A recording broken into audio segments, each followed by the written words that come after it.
Hello दोस्तों, education villa यानी कि प्रीवियस ईयर क्वेश्चन में आपका स्वागत है। और मैंने जैसे कि आपको मैंने बताया था कि हम लोगों ने चैनल का नाम चेंज कर दिया गया है और कर दिया है हम लोगों ने, और इसका नाम एजुकेशन विला से प्रीवियस ईयर क्वेश्चन कर दिया गया है दोस्तों, माय फ्रेंड्स।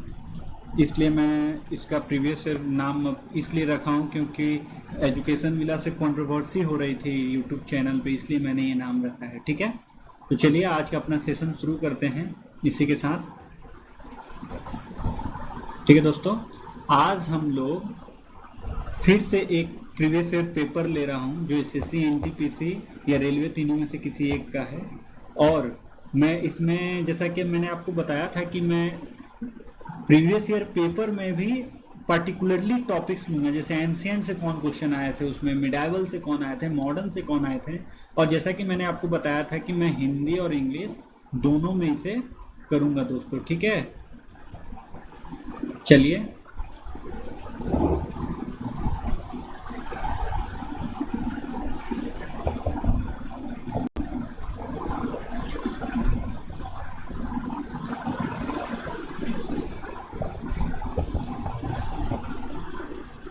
मैं इसे जरा ठीक कर लेता हूँ।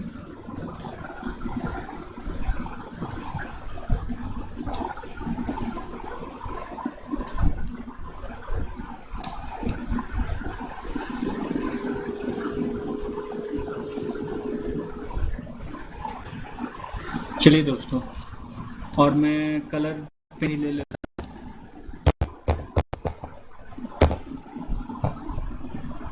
तो फर्स्ट आज का हमारा क्वेश्चन जो है, Mahayana, Himalayan and Theravada are the sect of Buddhism. कहने का मतलब क्या है, महायान और हीनायान और थेरवाद है, बौद्ध धर्म के संप्रदाय हैं। बौद्ध के जो धर्म थे उनके संप्रदाय थे, कौन कौन थे दोस्तों? महायान, हीनायान, थेरावाद। संप्रदाय मतलब सबके अपने धर्म के संप्रदाय होते हैं। ठीक है, हिंदू के भी हैं, मुस्लिम के भी हैं, और वैसे ही बौद्ध धर्म के भी संप्रदाय थे अपने, महायान, हीनायान और थेरावद। ठीक है, नेक्स्ट क्वेश्चन जो हमारा है मिडाइवल से क्वेश्चन आपके सामने है, देखिए। L Aurangzeb was died in Ahmednagar. L Aurangzeb जो था वो कहाँ मरा था? अहमदनगर में मरा था दोस्तों। कहाँ मरा था? अहमदनगर में। ठीक है, और सक्सेस टिप एक मैं इस क्वेश्चन से रिलेटेड बता रहा हूँ। ही वॉज डाइड इन 1707 इन अहमदनगर। मरा तो था अहमदनगर में। कौन? एल औरंगजेब। एल औरंगजेब मुगल का शासक था ये। ठीक है, और ये लगभग खत्म, पतन हो रहा था उस समय का ये है। मुगल साम्राज्य का जब पतन हो रहा था उस समय का ये था, और सबसे खराब स्थिति इसी के समय आई जब मुगल का पतन हो रहा था। और ये मरा था 1707 में दोस्तों। कहाँ पे? अहमदनगर में। एक हमारा क्वेश्चन है मॉडर्न हिस्ट्री से जो आया हुआ है इस पेपर में, वो है वल्लभ भाई पटेल। और जैसा कि मैंने आपको बताया था कि मैं प्रीवियस ईयर में 2010 से 20 तक जितने भी एग्जाम्स हुए हैं उसका मैं जीके का क्वेश्चन आपके लिए लेकर आ रहा हूँ। स्टैटिक जीके, डायनेमिक नहीं, क्योंकि डायनेमिक क्वेश्चन प्रीवियस ईयर से नहीं आते हैं, वो करेंट से आते हैं। ठीक है, तो डायनेमिक जीके का क्वेश्चन मतलब कि लगभग 20 क्वेश्चन में से 19 डायनेमिक स्टैटिक होते हैं, 18 स्टैटिक, 2 डायनेमिक होते हैं। तो डायनेमिक आप करंट अफेयर्स देखते रहिएगा, हो जाएंगे। ठीक है, मॉडर्न हिस्ट्री से क्वेश्चन है, Vallabhbhai Patel was given the title of Sardar by Mahatma Gandhi. कहने का मतलब क्या है कि वल्लभ भाई पटेल, वल्लभ भाई मतलब सरदार वल्लभ भाई पटेल को किसने सरदार की उपाधि दी थी? सरदार वल्लभ भाई पटेल बोलते हैं ना, उनका नाम वल्लभ भाई पटेल था। सरदार की उपाधि किसने दी थी दोस्तों? तो वो महात्मा गांधी जी ने दिया था। ठीक है, एक क्वेश्चन है हमारा, फ्लैग सत्याग्रह। सत्याग्रह मार्च जिसे बोलते हैं, फ्लैग का मतलब मार्च।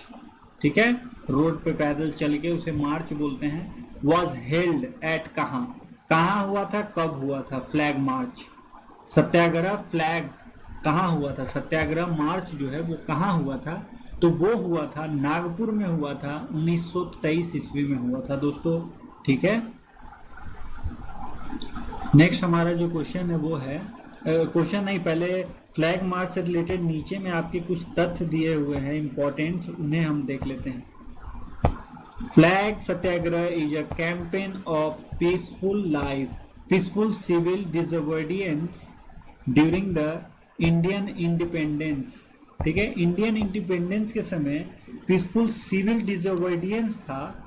ठीक है, जैसा कि आपको मैं बता रहा हूं, शांतिपूर्ण सविनय अवज्ञा आंदोलन अभियान था ये। ठीक है, जब हमारा देश आजाद हो रहा था उस समय, that focus on exercising the right and freedom to hoist the nationalist flag। और ये जितने भी अत्याचार हो रहे थे और जितने भी राइट्स हमारे छीने जा रहे थे, फ्रीडम छीने जा रहे थे, उस समय सत्याग्रह फ्लैग मार्च किया गया था ब्रिटिश क्राउन के अपोजिट। ब्रिटिश क्राउन के अपोजिट कहने का मतलब कि ब्रिटिश का जो शासन था उसके अपोजिट में सत्याग्रह फ्लैग किया गया था, जिसे सविनय अवज्ञा आंदोलन और सत्याग्रह मार्च बोलते हैं। ठीक है दोस्तों,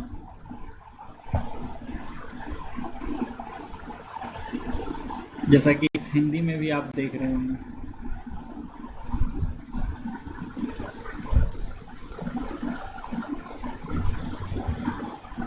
नेक्स्ट हमारा जो क्वेश्चन है वो देखिए, Lord Hardinge was the viceroy of Delhi when became the capital of British India.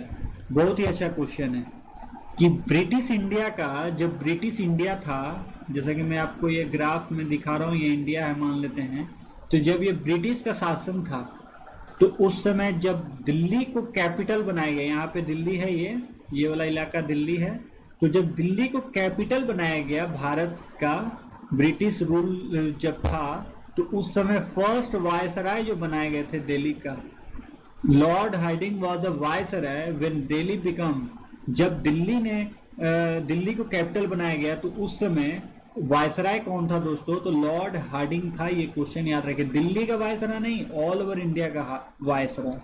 ठीक है, लॉर्ड हार्डिंग। ठीक है ना। नेक्स्ट क्वेश्चन हमारा है, Jawaharlal Nehru establish the Indian civil liberties union in 1936। कहने का मतलब क्या है, जवाहरलाल नेहरू ने एस्टैब्लिश किया था, क्या एस्टैब्लिश किया था, हिंदी में इधर मैं लगा देता हूं,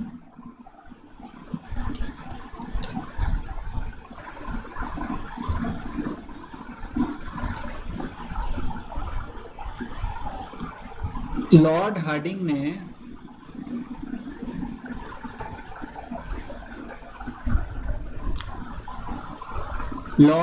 नहीं, वो तो हो चुका है, जवाहरलाल नेहरू का मैं बता रहा था। तो जवाहरलाल नेहरू ने भारतीय नागरिक की स्थापना की 1936 में, आईएल लिबर्टीज यूनियन। कहने का मतलब क्या है कि जवाहरलाल नेहरू ने एस्टैब्लिश किया इंडियन सिविल लिबर्टीज यूनियन, मतलब कि भारत का नागरिक का स्थापना होने के लिए एक संघ उन्होंने बनाया, इंडियन सिविल लिबर्टीज यूनियन, एक संगठन उन्होंने बनाया 1936 ईस्वी में। दोस्तों ये 1936 कब बनाया गया वो मैं आपको बता रहा हूं, ध्यान से देखिएगा। जब 1928 में जब 1928-29 में जब इंग्लैंड को खबर गया, किसको, इंग्लैंड को खबर गया कि यहाँ की आवाम जो है हमसे नाखुश है, क्योंकि कंपनी, ईस्ट इंडिया कंपनी उल्टा सीधा शासन यहाँ पे कर रही है, तो उसको लेके वहां से, ईस्ट इंडिया कंपनी नहीं, मतलब कि जो भी शासन जिनका था, कंपनी रूल था जो भी था, तो वो काफी यहाँ पे अनयूजुअल बिहेवियर कर रहे थे, तो यहाँ की आवाम नाखुश थी। तो ये इंग्लैंड के रानी के पास एक खबर गया, तो उन्होंने एक नए रूपरेखा के साथ 1935 ईस्वी में, दोस्तों कितने में,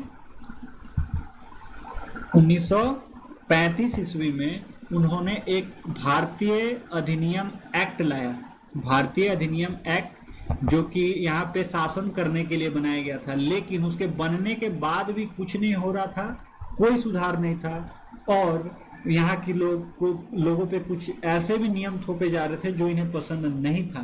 तो इसको देखते हुए जवाहरलाल नेहरू ने दोस्तों ये बनाया था Indian civil liberties union in 1936। ठीक है, क्लियर है। नेक्स्ट क्वेश्चन की ओर बढ़ते हैं।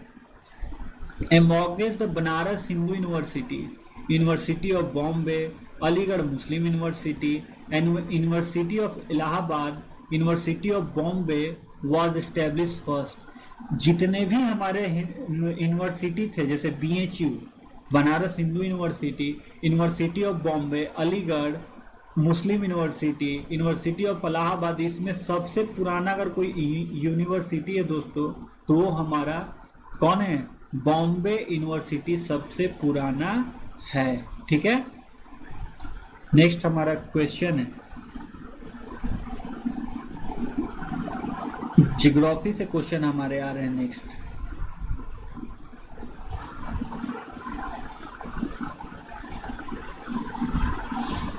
नेक्स्ट क्वेश्चन देखते हैं। Yosemite is a waterfall, highest waterfall.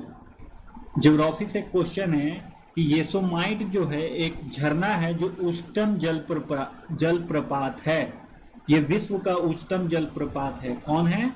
येसोमाइट। ठीक है, अब इसके बारे में देखते हैं। येसोमाइट के बारे में तो दिया गया है Yosemite fall is the in this Yosemite national park. एक येसोमाइट नेशनल पार्क है दोस्तों, कहाँ पे? कैलिफोर्निया में है। वहां पे ये जलप्रपात यानी कि फॉल स्थित है। Located in Sierra Nevada of California, California के सियरा नेवाडा में ये स्थित है।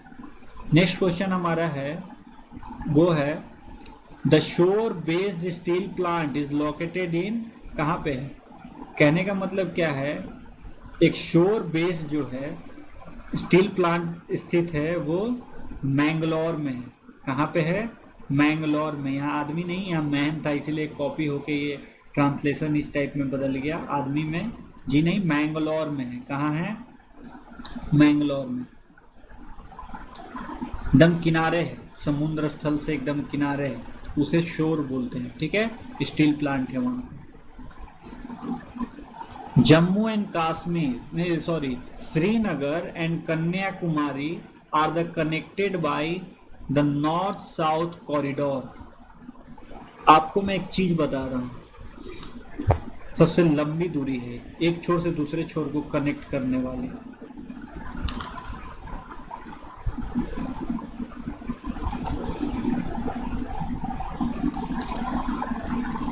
जैसा कि ये हमारे भारत है, ठीक है, यहाँ पे श्रीनगर है एस और यहाँ पे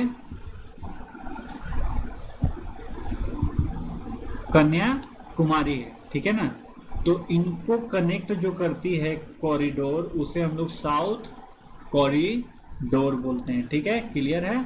ये ऐसे रास्ता है, कहीं घूम घुमाव होगा, ऐसे ऐसे ऐसे ऐसे होगा, उसे हम लोग क्या बोलते हैं? नॉर्थ साउथ कॉरिडोर, नॉर्थ से साउथ को मिलाने वाला कॉरिडोर। एक क्वेश्चन है हमारा, टोंगालो वोल्केनो,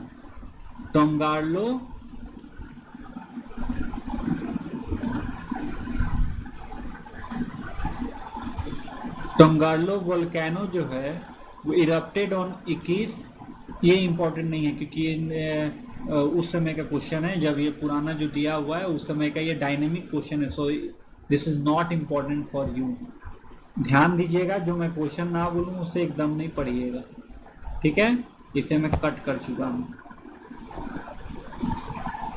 नेक्स्ट क्वेश्चन है हमारा, the Daocheng Yading airport is located in Tibet. Daocheng Yading airport जो है वो कहाँ है? तिब्बत में है। ये वर्ल्ड ज्योग्राफी है दोस्तों, तो ये आपके स्टेट पीसीएस तक के ये क्वेश्चन आ सकते हैं। तो जो भी बच्चे स्टेट पीसीएस की तैयारी कर रहे हैं वो कृपया इस क्वेश्चन को देखें। ठीक है,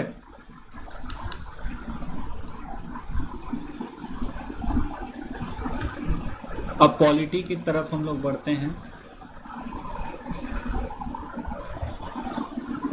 पॉलिटी से पहले एक क्वेश्चन इधर देख लेते हैं। Provision of Indian citizenship in Indian constitution became applicable.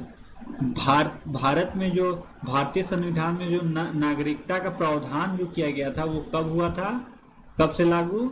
1950 में, ठीक है ना।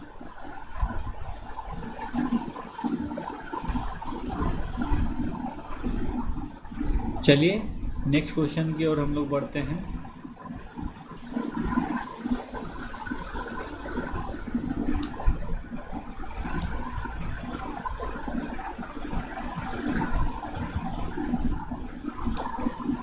नेक्स्ट क्वेश्चन हमारा यहाँ से शुरू हो रहा है।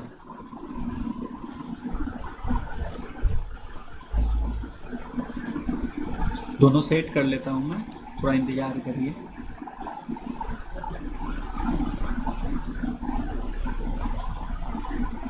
देखिए नेक्स्ट हमारा जो क्वेश्चन है वो है, एक क्वेश्चन छूट रहा है, चलिए पॉलिटी से एक और क्वेश्चन बचा है। The national emergency in India is declare by the president of India. अगर कोई क्वेश्चन ये पूछता है कि देश में अगर नेशनल इमरजेंसी लगानी है तो वो प्रेसिडेंट हमारे अनाउंस करते हैं, ड्यू टू एक्सटर्नल अग्रीजन और arm revolt through article 352।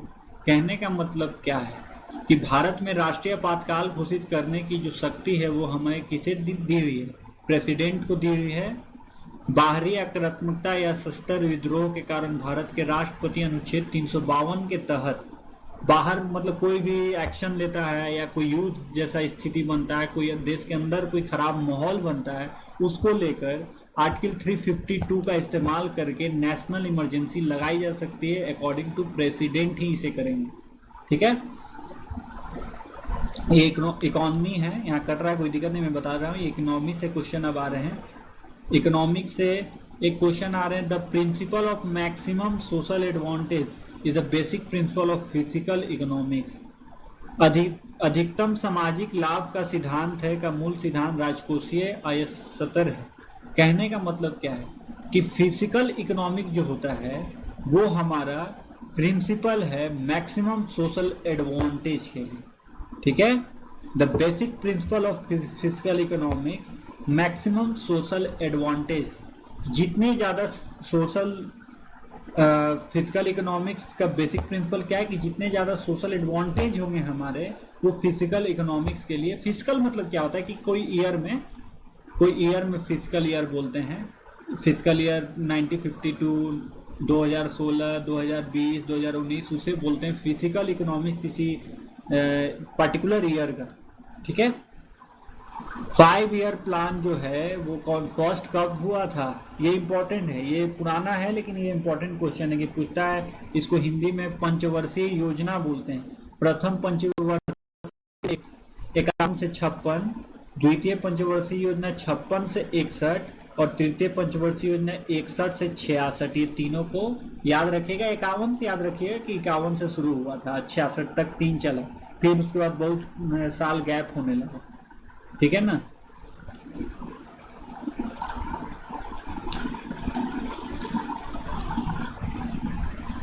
Next हमारा जो क्वेश्चन है वो है, the time of the fourth 5 year plan. देखिए 66 के बाद तो 66 से फिर शुरू होना चाहिए था, कब तक? 71 तक, लेकिन ऐसा 72 तक नहीं हुआ क्योंकि बीच में गैप कर दिया गया कि युद्ध 62 और 65 में चाइना और 62 में चाइना, 65 में इन सब पाकिस्तान ये सबसे लड़ाई हो रही थी, तो इसे 1969 में पेश किया गया 74 तक के लिए, ठीक है दोस्तों। नेक्स्ट क्वेश्चन है, an economy theory is a proposition. एक इकोनॉमिक थ्योरी एक प्रस्ताव है। प्रीपोजिशन कहने का मतलब एक प्रोपोजिशन, प्रीपोजिशन नहीं, सॉरी, प्रोपोजिशन है दोस्तों। प्रोपोजिशन कहने का मतलब है क्या? प्रोपोजल देते हैं ना किसी को, हम लोग प्रस्ताव देते हैं, तो इकोनॉमिक की जितनी सारी थ्योरियां हैं वो एक प्रस्ताव है और कुछ नहीं है। क्या आप ऐसे करिए, ठीक है ना। Indian special economic rule amendment came, ये इंपॉर्टेंट है आपके लिए कि इंडियन स्पेशल इकोनॉमिक रूल लाया गया था अमेंडमेंट करने के लिए इकोनॉमिक्स रूल में। वो कब लाया गया था? तो 2006 में लाया गया था। कब लाया गया था? 2006 में। मैं इधर ठीक कर लेता हूँ।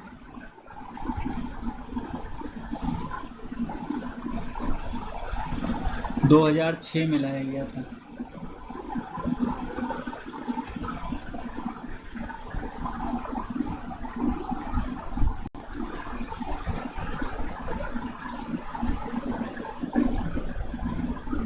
चलिए नेक्स्ट क्वेश्चन की ओर बढ़ते हैं हम लोग। नेक्स्ट क्वेश्चन की ओर बढ़ते हैं। इसमें एक क्वेश्चन देखिए, ये वाला है। अकॉर्डिंग टू मार्क्स, मार्क्स के अनुसार the source of value is क्या है?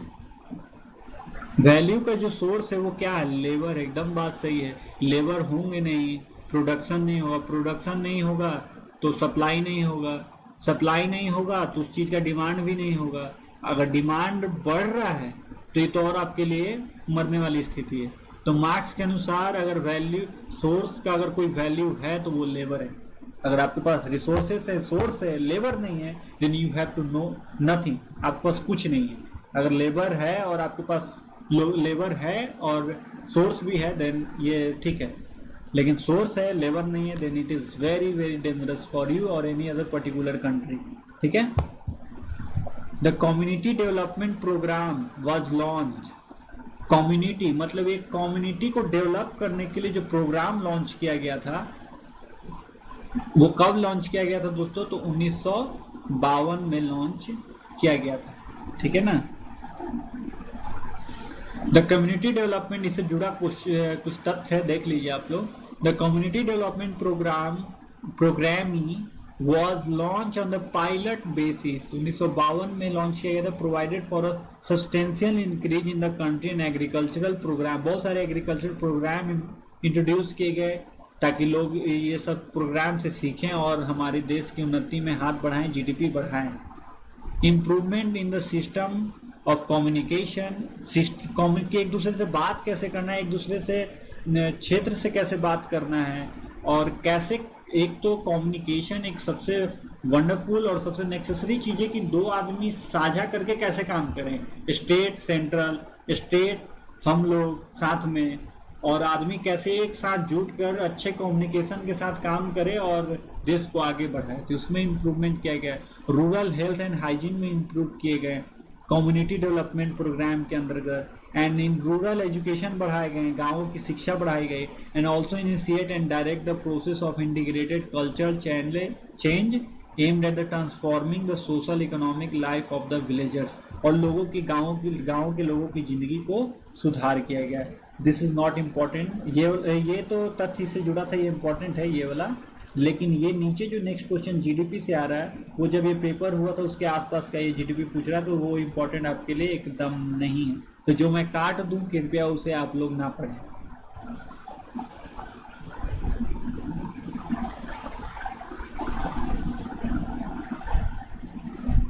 चलिए नेक्स्ट क्वेश्चन की ओर बढ़ते हैं।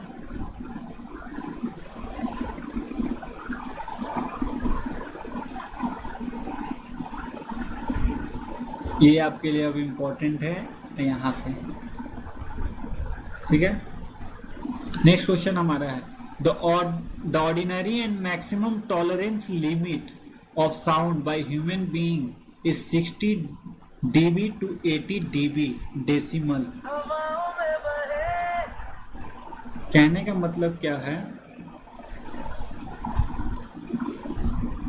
फिजिक्स से क्वेश्चन है कि the ordinary and maximum tolerance limit of sound by human being is 60 dB to 80 dB। जो नॉर्मल जो आदमी की सुनने की क्षमता जहां तक होती है साउंड को, वो 60 डेसिबल से 80 डेसिबल के बीच में है। इससे नीचे जाएगी तो खतरा है, इससे ऊपर जाएगी तो खतरा है दोस्तों। यहाँ लिखा साधारण और अधिकतम सहिष्णुता सीमा जो मनुष्य द्वारा ध्वनि की है वो 60 से 80 डेसिबल है। हिंदी में भी मैंने इसे लिख रखा और मैं पीडीएफ काफी अच्छा प्रोवाइड करूंगा। इसके लिए आप लोग टेंशन मत लीजिए कि हिंदी में काफी ये मिस्टेक है, वो मिस्टेक आपको नहीं मिलेगा, वो काफी इम्प्रूव होगा उसमें। ठीक है। The persistence of vision is responsible for the working of Newton colour disc experiment. Persistence of vision जो है, दृष्टि के न्यूटन के जो रंग का जो डिस्क एक्सपेरिमेंट था, ऐसे डिस्क एक्सपेरिमेंट उन्होंने न्यूटन किया था, ठीक है, रंगों का ऐसे गोल में बांट कर किया था उन्होंने। वो परसिस्टेंस ऑफ विजन के लिए बहुत इंपॉर्टेंट है। विजन मतलब कि न्यूनतम दूरी क्या होनी चाहिए, अधिकतम दूरी क्या होना चाहिए, उसे परसिस्टेंस ऑफ विजन बोलते हैं। उसमें न्यूटन का कलर डिस्क एक्सपेरिमेंट जो था वो काफी हद तक इंपॉर्टेंट था हमारे लिए, ठीक है।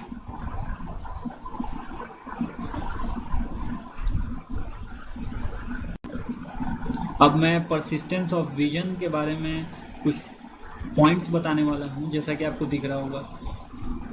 A combination of red, green and blue in the colored circular disk will yield and the same result.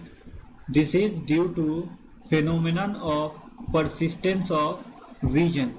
अगर कोई पूछता है कि persistence दृष्टि की, जैसा कि आपको मैं एक चीज दिखा रहा हूं, देखिए, अगर आपको शुद्ध हिंदी जानना है तो दृष्टि की दृढ़ता को हम लोग बोलते हैं परसिस्टेंस ऑफ विजन बोलते हैं। तो जब हम लोग कौन कौन से कलर को कंबाइन करते हैं, रेड को कंबाइन करते हैं, ग्रीन को कंबाइन करते हैं और ब्लू को कंबाइन करते हैं एक सर्कुलर डिस्क में, तो वो सेम रिजल्ट देता है। This is due to phenomenon of persistence of vision. इसे हम लोग क्या बोलते हैं, परसिस्टेंस ऑफ विजन। एक ही परिणाम देता है लाल हरे नीले को एक साथ संयोजन करने पर, ठीक है ना। जो सातों कलर के कॉम्बिनेशन पे देता है, वही तीनों कलर के कॉम्बिनेशन से भी वही रिजल्ट मिलता है।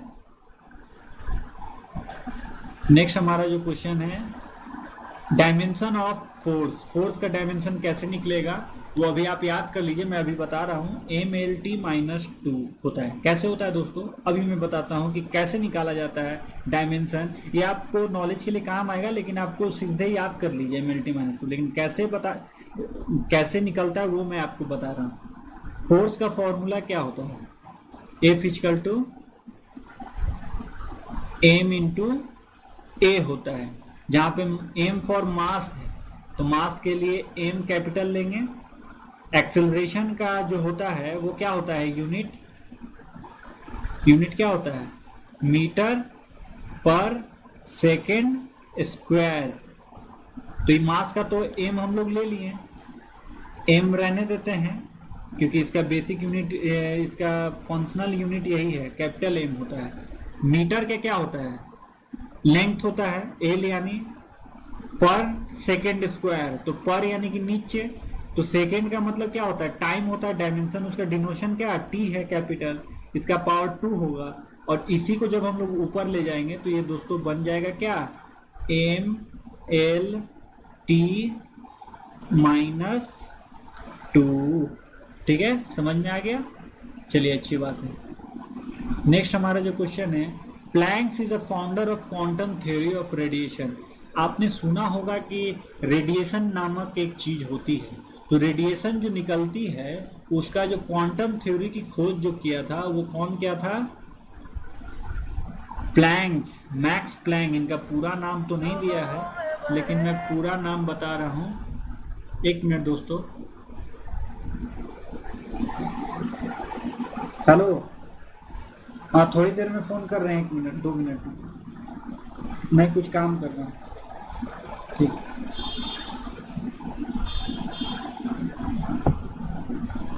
सॉरी दोस्तों, बीच में मैंने फोन रिसीव किया, इसके लिए सॉरी, क्योंकि कुछ अर्जेंट फोन था, ठीक है। नेक्स्ट क्वेश्चन हमारा जो है, fibre optics cable use in communication work on the principle of total internal reflection of light. कहने का मतलब क्या है कि फाइबर ऑप्टिक्स जो है उसका केबल का, फाइबर ऑप्टिक्स केबल का जो हम लोग इस्तेमाल करते हैं कम्युनिकेशन में, वो क्यों करते हैं, क्योंकि वो टोटल इंटरनल रिफ्लेक्शन होता है। उससे लाइट जो है, जैसा कि लाइट अगर उसे टकराएगा ना तो अपने ही डायरेक्शन में उल्टा लौट जाता है, वो ऐसा चीज है। इसी के लिए पेट में, किसी के पेट में जब कोई प्रॉब्लम होता है तो हम लोग इंडोस्कोपिक टेस्ट करते हैं। क्या करते हैं, इंडोस्कोपिक टेस्ट करते हैं, ठीक है। तो इंडोस्कोपिक टेस्ट में एक वायर अंदर भेजा जाता है कैमरा से, और कैमरा में वो फाइबर ऑप्टिक्स लगा होता है केबल, वो यहाँ से देखने के बाद इसे तुरंत ट्रांसफर कर देता है ऊपर की ओर, ठीक है। उसी का इस्तेमाल हम लोग total internal reflection of light का इस्तेमाल फाइबर ऑप्टिक्स के लिए करते हैं, और ये जितने भी कम्युनिकेशन डिवाइस है उसमें इसका काफी उपयोग होता है, ठीक है। चलिए नेक्स्ट क्वेश्चन की ओर हम लोग बढ़ते हैं।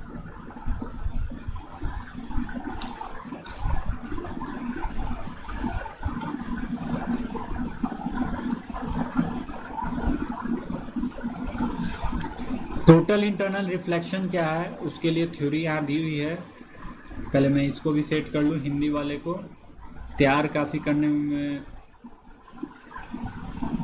टाइम लगता है दोस्तों, इसलिए मैंने पीडीएफ को बनाया है, देन उसी से मैं कर रहा हूँ, क्योंकि पावर पॉइंट में काफ़ी वक्त लगता है, तो वो मैं काम ना करूँ कि जिससे वक्त लगे और रिजल्ट कम मिले। रिजल्ट ऐसे भी मिल रहा है तो क्यों ना मैं टाइम आपको पढ़ाने में यूटिलाइज करूँ।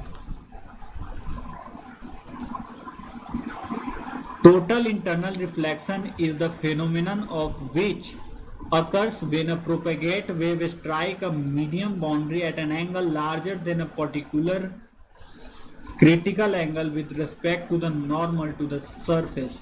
कहने का मतलब क्या है, टोटल जैसे ये सरफेस है, टोटल इंटरनल रिफ्लेक्शन क्या होता है, जब कोई वेव इसे टकराता है, वेव यानी लाइट, लाइट भी तो एक वेव का फॉर्म है, जब टकराएगा तो जब ये क्या है, क्रिटिकल मतलब क्रांति कोण होता है, क्रिटिकल एंगल मतलब क्रांति कोण होता है, क्रांति कोण 90 डिग्री पे बनता है। तो जब 90 डिग्री से ज्यादा अगर कोई एंगल से आएगा, जैसे ये है यहाँ पे एंगल बनने वाला है, तो अगर ये 90 डिग्री से ज्यादा से आएगा तो ये रिवर्स हो जाता है दोस्तों। रिवर्स तो ऐसे नॉर्मल में होता है, तो यहाँ पे ये ऐसे जाएगा, ऐसे करके चला जाता है, जो कि हम लोग इस्तेमाल करते हैं इंफॉर्मेशन कलेक्ट करने में, ठीक है।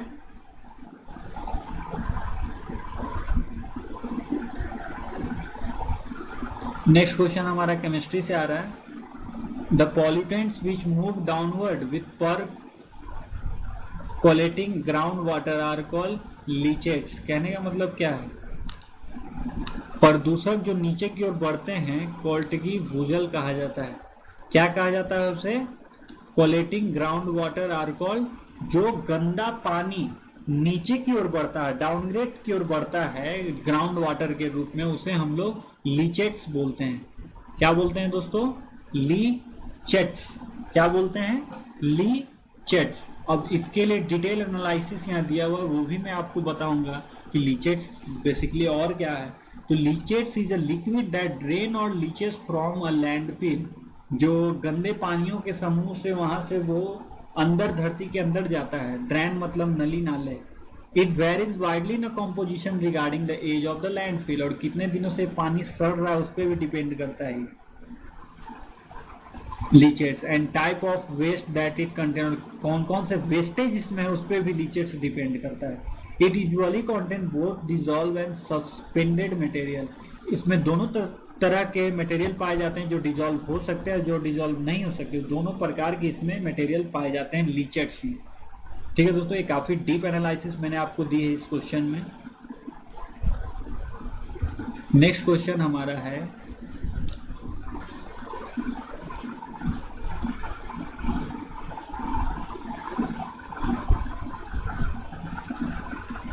जैसा कि आप यहाँ देख रहे हैं, emulsification is breaking fat into a small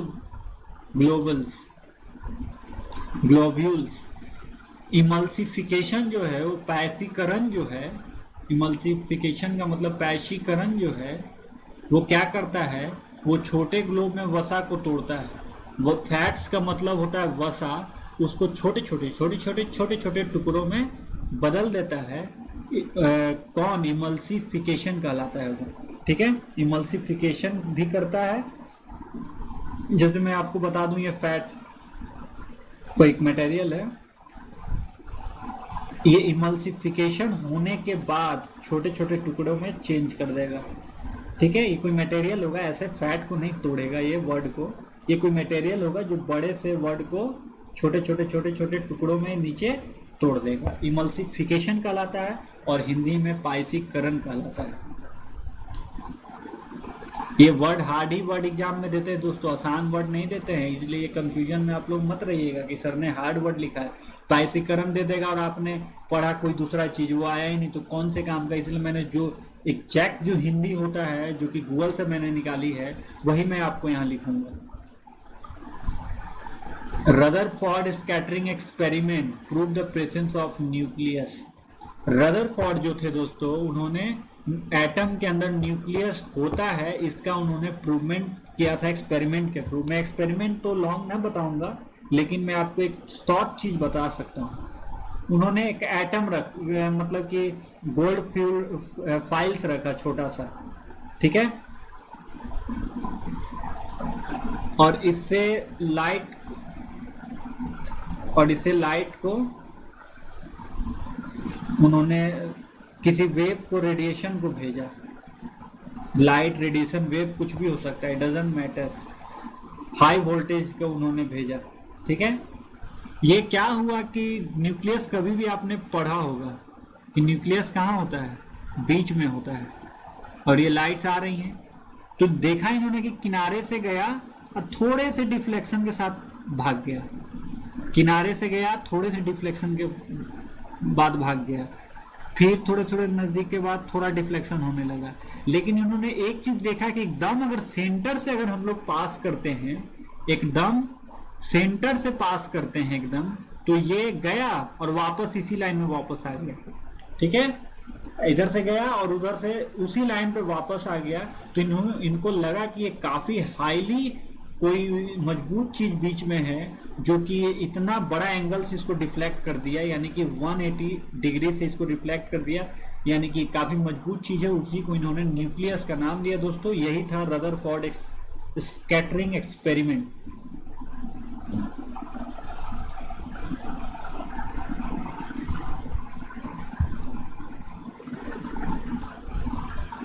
next question है, when metal is heated in a flame in electrons absorb energy and jump to higher energy state. On coming back to lower energy state they emit light which we can observe in emission spectra. मैं आपको इसका detail बताता हूँ क्योंकि मैंने engineering की है तो काफ़ी अच्छे, मैंने बायोलॉजी तो उतनी डीपली नहीं, लेकिन मैंने फिजिक्स केमिस्ट्री काफ़ी डीपली मैंने पढ़ा है। तो मैं आपको बताता हूँ कि इमिशन स्पेक्ट्रा है क्या। इससे आपके चैप्टर भी क्लियर होते जा रहे हैं दोस्तों। जैसा कि मैं आपको बताता हूं, देखिए एटम के अंदर ऐसे ऐसे ऑर्बिट्स बने होते हैं, ऐसे ऐसे ऑर्बिट्स गोल बने होते हैं, टेढ़ा मेढ़ा से बन सकता है, ठीक है। और इलेक्ट्रॉन इसमें चक्कर लगाते हैं। अगर इलेक्ट्रॉन यहाँ है, बाहरी ऑर्बिट में है, तो ये यदि लोअर ऑर्बिट में आएगा, हायर से लोअर में यदि आएगा, इसमें ये मानते 5वां है और ये फर्स्ट है, तो जब ये लोअर में आएगा तो एनर्जी इमिट करेगा रेडिएशन के फॉर्म में।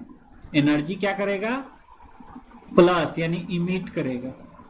लेकिन लोअर से यदि ये ऊपर जाना चाह रहा है तो हम इसे एनर्जी देंगे जो ये एब्जॉर्ब करेगा, लेगा एनर्जी हमसे, तब ये ऊपर वाले में जाएगा। तो यानी कि नीचे से ऊपर जाने में एब्जॉर्प्शन होता है और ऊपर से नीचे आने में इमिशन होता है। इसे हम लोग इमिशन स्पेक्ट्रा बोलते हैं। क्या बोलते हैं, इमिशन स्पेक्ट्रा। नेक्स्ट क्वेश्चन है, try concept green house gas was postulated by Joseph Fourier. Green house gas के लिए एक ट्राई कॉन्सेप्ट लाया गया था, जो कि किनके थ्रू लाया गया था, जोसेफ फ्यूरियर के थ्रू लाया गया था। किसके थ्रू लाया गया था, जोसेफ फ्यूरियर के थ्रू लाया गया, फ्यूरियर, ठीक है ना। Bhopal gas tragedy when it happened, कब ये हुआ था, तो ये 1984 में हुआ था। और ये इसमें कौन से गैस के कारण ये हुआ था, भोपाल गैस ट्रेजेडी, तो दोस्तों मिथाइल आइसोसाइनेट के कारण ये हुआ था। क्लियर है, उम्मीद है क्लियर होगा। अब बायोलॉजी की ओर बढ़ते हैं।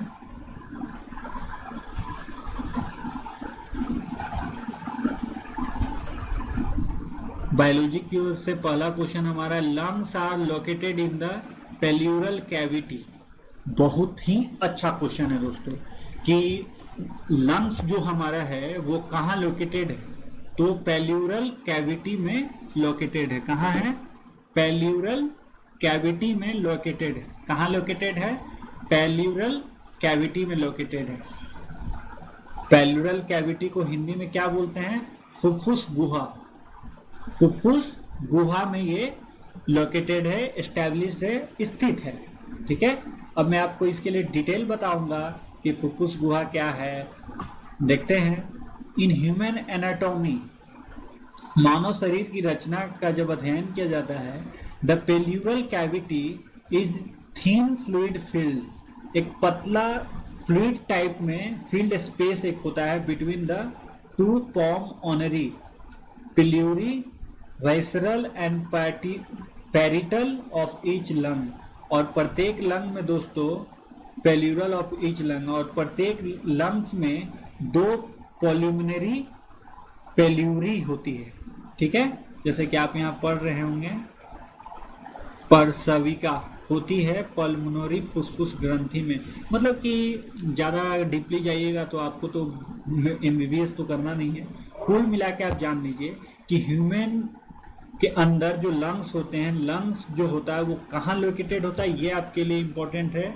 जो फुफ्फुस गुहा में लोकेटेड होता है हिंदी में, और इंग्लिश में पेल्यूरल कैविटी में होता है। ठीक है, क्योंकि यहाँ से क्वेश्चन आपके नहीं आएंगे, ये ज़्यादा डीप है। ठीक है ना, आपको बायोलॉजी का कुछ नहीं देना है, आप पैरामेडिकल एग्जाम्स नहीं दे रहे हैं।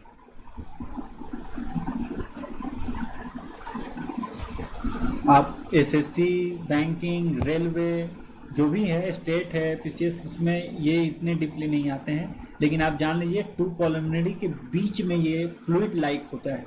बस एक लाइन में इसे आप याद कर सकते हैं, पेल्यूरल कैविटी यानी फुफ्फुस गुहा, इसी में हमारा लंग्स होता है। Milk is the ideal food for new born babies. नए नवजात के लिए, नए जन्म लिए नवजात के लिए सबसे आइडियल फूड जो है मिल्क है। The transcription mean the synthesis of DNA. Transcription का मतलब क्या होता है? परत लिखन, जिसको हम लोग बोलते हैं परत लिखन। ए ले लिए सब में कॉमन है, ठीक है, ये कुछ नहीं है। परत लिखन का अर्थ है संश्लेषण, डीएनए का संश्लेषण। परत लेखन, परत के ऊपर चढ़ाना, इस टाइप में ट्रांसक्रिप्शन इंग्लिश में परत के ऊपर कुछ चढ़ाना होता है। तो डीएनए, जब डीएनए का सिंथेसिस करते हैं तो किसी और चीज का निर्माण होता है, उसे हम ट्रांसक्रिप्शन या परत लेखन बोलते हैं। ठीक है दोस्तों, और मैं जो हार्ड वर्ड बता रहा हूँ इसे तो आप खास करके याद रखिएगा। ठीक है ना, या तो इंग्लिश में या तो हिंदी में, क्योंकि यही वर्ड एग्जाम से पूछते हैं। लोग सोचते हैं कि अरे ये कौन सी किताब में था, मैंने तो नहीं पढ़ा। जी नहीं, आपने पढ़ा, लेकिन जो पढ़ना था वो नहीं पढ़ा। ठीक है,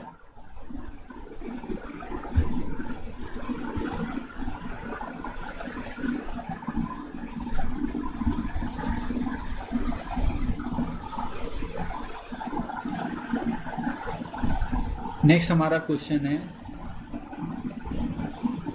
मिल्क इज द, ये तो हो गया, ये भी हो गया। Hydrochloric acid is secreted by the cells lining the stomach. कहने का मतलब क्या है? हाइड्रोक्लोरिक एसिड कोशिकाओं द्वारा, अस्तर द्वारा स्रावित होता है। कहने का मतलब, सेक्रेटेड मतलब निकलना, स्रावित का मतलब, इतना शुद्ध हिंदी का मैं एक हिंदी बता दूं, निकलना, बनना, निकलना। मैं लॉकडाउन खत्म हो रहा तो एक पैड ले लेता हूँ, आसानी होगी बताने में आप लोगों को। ठीक है ना,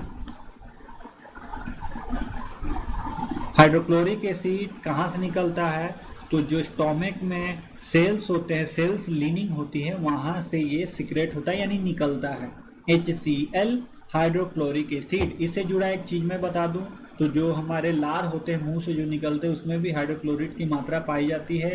खाना पचाने में हाइड्रोक्लोरिक का इस्तेमाल होता है। ये सब आप समझ जाइए।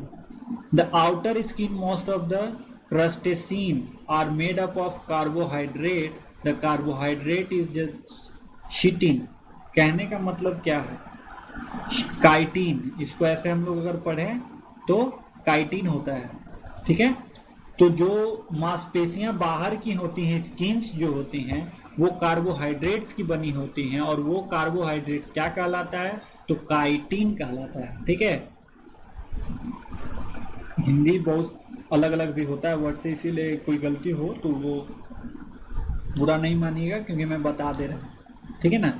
तो उस कार्बोहाइड्रेट को क्या हम लोग बोलते हैं, काइटिन बोलते हैं, ठीक है, जो हमारे बाहर के मांसपेशियों में यानी कि स्किन्स में होता है। The blood pressure may be increase by the excessive secretion of thyroxine. अगर थायरोक्सिन हार्मोन का ज्यादा सिक्रेशन होने लगेगा दोस्तों, ठीक है, तो वो ब्लड प्रेशर को इंक्रीज कर देगा। किसको इंक्रीज कर देगा, ब्लड प्रेशर को।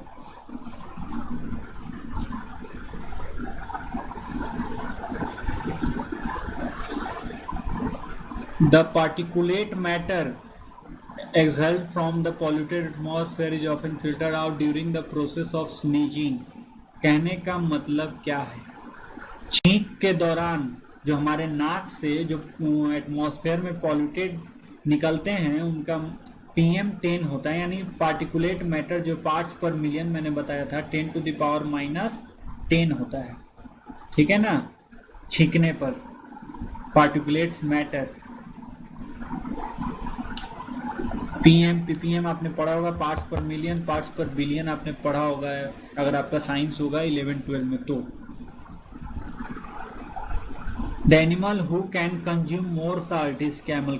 कल भी मैंने ये क्वेश्चन बताया था कि वो एनिमल जो सबसे ज्यादा साल्ट की मात्रा कंज्यूम कर सकता है वो दोस्तों कैमल है, ठीक है। आज के लिए इतना ही, मिसलेनियस अभी मैं नहीं कराऊंगा आज के सेशन में, कल मैं कराऊंगा, ठीक है। आज के लिए इतना दोस्तों, अगर हमारा सेशन पसंद आया तो लाइक और सब्सक्राइब जरूर करिएगा।